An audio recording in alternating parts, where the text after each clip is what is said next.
मी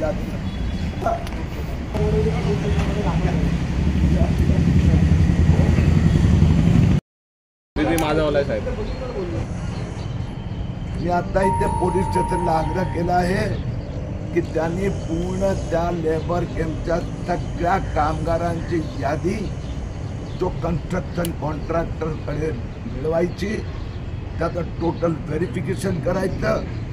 कारण की माझी माहिती आणि आता मी प्रत्यक्ष त्यांना 1 डझन कामगारांना विचारल्यानंतर लक्षात आलं की त्यातला बहुतेक लोक बांगलादेशचे आहे, पश्चिम बंगालमध्ये मालदा जिल्ह्याचे असं सांगतात.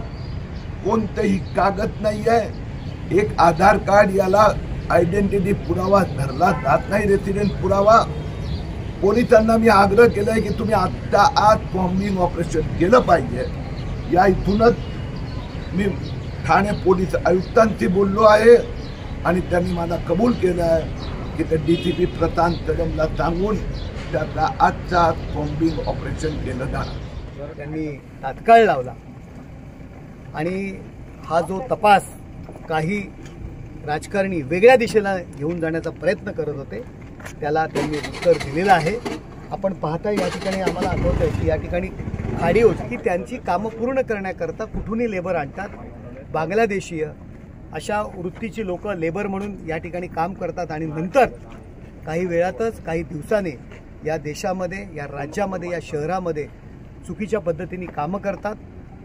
त्यांची चौकशी होणं गरजेचं आहे. जो येणारा लेबर असेल त्याची इन्क्वायरी करणं ते विकासकाचं काम आहे.